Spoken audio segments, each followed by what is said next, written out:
Good evening, viewers.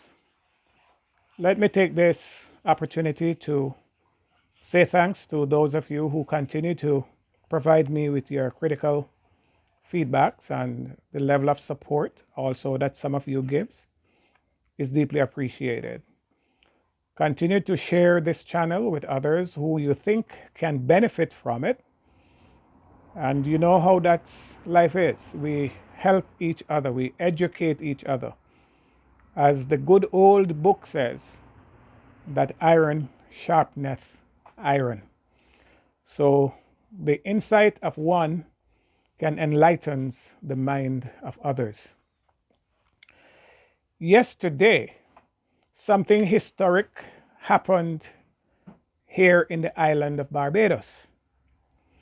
The Parliament of Barbados spent their entire parliamentary day, which was a very long one, to debate a resolution supporting the Black Lives Matter movement. It was truly heartwarming and historical, epoch making. It's the first time in the history of Caribbean government any government has sat for an entire parliamentary session to debate issues relating to Black lives. Even though the catalyst for this debate stems from the recent death of George Floyd in the United States, the subject matter went much broader than police brutality in the United States or elsewhere. It was just heartwarming to see one after the other how these parliamentarians really showed their consciousness and their awareness of what is happening not only in the international world, but how white supremacy is affecting and stifling the development of small island developing states. Worthy of note is a presentation given by the Honorable Miss Husbands. Sandra Husband is her name. As a minister in the Ministry of Foreign Affairs, she was keenly aware of and clearly highlighted how the OECD constant shifting of the goalpost is comparable to having one's neck on the knee of one's country's economy. I was heartened by that because that's one of my favorite topics, to condemn the OECD for their unreasonableness.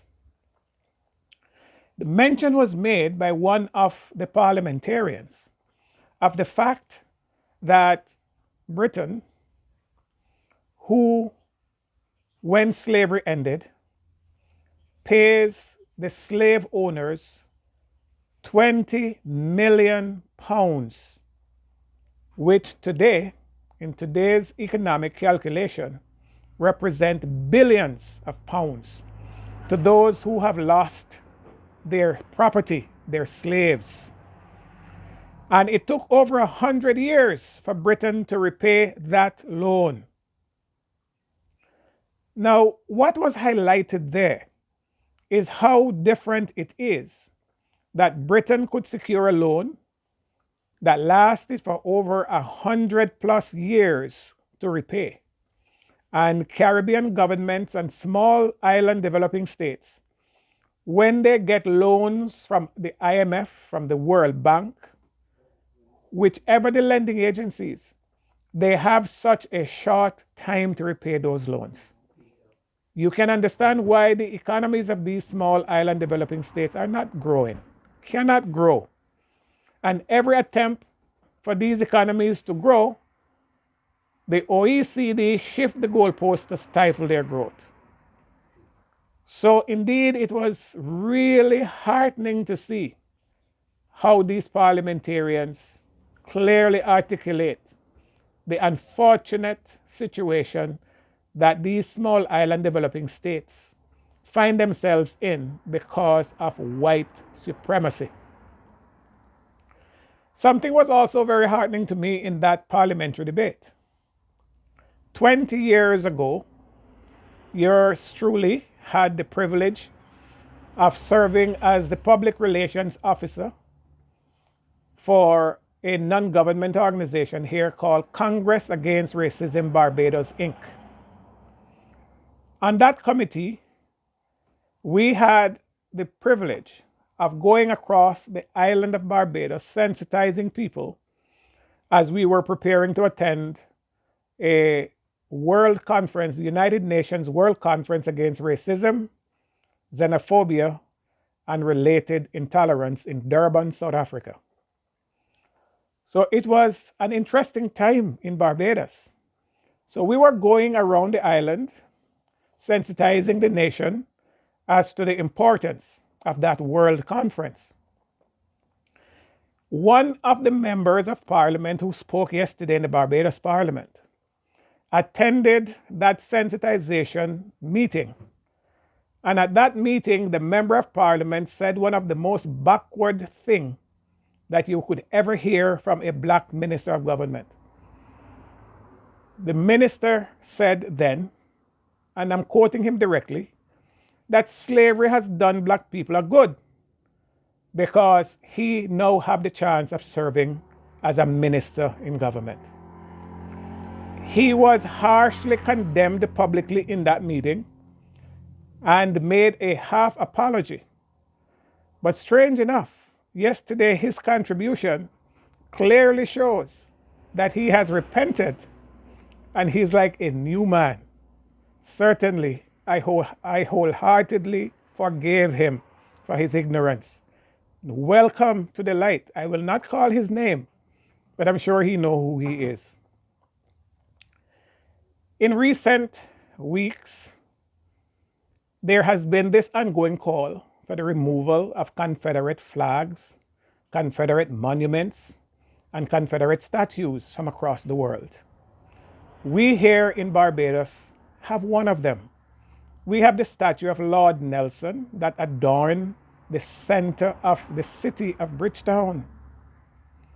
And there are ongoing calls to remove that statue and place it elsewhere out of the public view.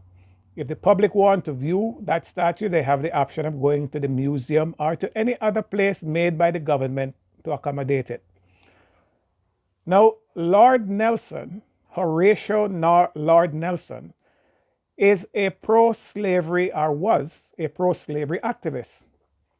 This is a man who fought long and hard to keep the institution of slavery intact. So you can appreciate why the vast majority of people in this country are asking for his statues to be removed, for his statue to be removed. But again, a minister of government presently has taken the very backward position of asking that the statue not be interfered with because removing the statue is doing to them what they did to us. Backward indeed. And as would be expected, he came under the harshest condemnation from most of the citizens of this country. And rather than making a full-throated apology for that ignorant statement, everything he attempted to say seemed to have deepened his woes. So it reminded me of 20 years ago when another minister came and said something backward about slavery. So there is something about prominent people that sometimes can be very confounding. But be that as it may, I am heartened to see that the Parliament of Barbados has taken that historic step, have made that historic move in clearly articulating a position that clearly shows that they understand the great disparity between what is happening with small island developing states and what is happening in the wealthier part of the world. It is clear, there is absolutely no doubt that Western Europe has made wealth of slavery, the enslavement of black people. The fortunes that they have acquired from the slave trade is what is used to build their country into first world status as they now enjoy.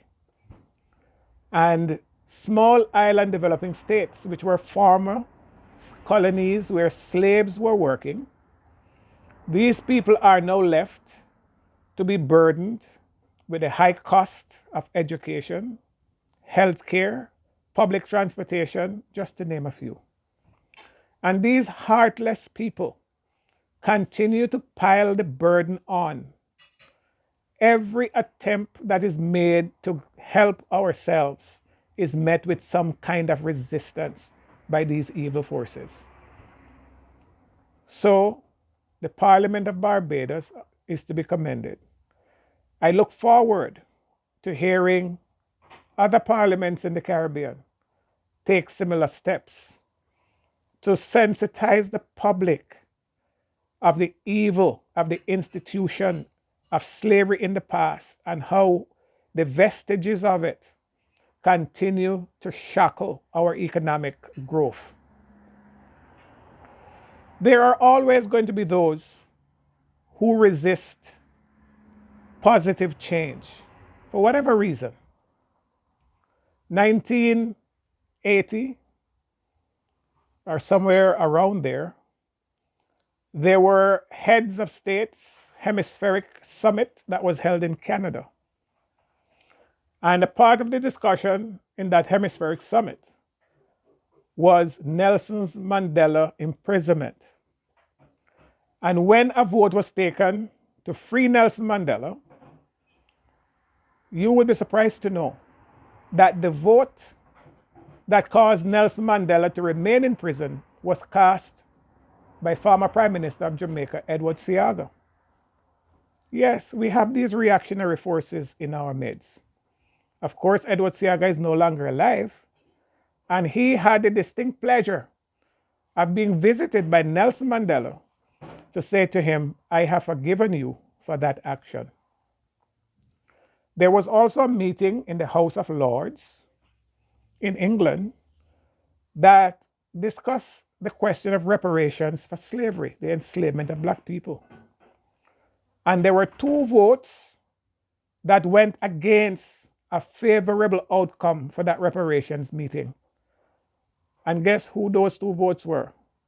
The only two black lords in that house. So we are up against it. We are up against it. But the discussion that we have had is a start. The government of Barbados, successive governments of Barbados, have had a lot of information on, you could say, their desk. Because that World Conference Against Racism, Xenophobia, and Related Intolerance that was held in Durban, South Africa in 2001, the declaration and program of action from that conference is still sitting on the desk of the government of Barbados to be debated in their parliament. In the year 2000, the government of Barbados, the then government, commissioned a National Reconciliation Committee. And there were a series of town hall meetings across the island. And the declaration and program of action from that committee is yet to be debated in the parliament. There's a majority report and there is a minority report. There have been two conferences in Barbados here following the conference in Durban, South Africa. And the declaration and program of action from those two conferences also are sitting on the desk of government of Barbados to be looked at. So there is a wealth of information to be discussed. I hope this is a start. And it is quite interesting that this dialogue started in Barbados because this is where the slave trade also started as well. 1627, the first set of slaves landed here in Barbados. And subsequent to that, all the other slaves that came to this hemisphere came to Barbados first, and from Barbados to everywhere else. So it is amazing and interesting that Barbados is taking the lead in this matter. Special thanks must be given to the trailblazers of the struggle for greater awareness on these matters. For the many decades that people like David Commission, the late Dr. Aikel Tafari, the late Ras Iral Jabari, Sir Hilary Beckles, and many, many more. The present Minister of Government in this government, Trevor Prescott, also. And so we certainly are not short of those persons who continue to stay in the vanguard, saying there are things that are yet to be done in the freeing of the minds of the people, not only here in Barbados, but everywhere on the planet where Black people are. In another video, I will talk about the exploitation of the continent of Africa. So the Black Lives Movement is a very timely movement. I deemed it another chapter in the struggle. So it is from slavery to emancipation. It is from emancipation to independence. It is from independence to the possibility of having a Black president of the United States. Shows really what can happen. And from there to the Black Lives Matter movement. And this Black Lives Matter movement has the potential to undo the wrongs that have been done over the last many centuries. It is ours to join wholeheartedly with that movement in calling not only for an end to police brutality, but to call for an end to the brutality of white countries' domination of small island developing states' economies. So it's time for us to have that discussion. And the Black Lives Matter movement is the ideal movement to take us there. So kudos to the government of Barbados, kudos to the cabinet of Barbados, kudos to the continued struggle of the conscious people of the island of Barbados. Until we speak again, let me continue to encourage you. Keep up the fight. Do not give up. Justice for all. Rise and never fall. So long.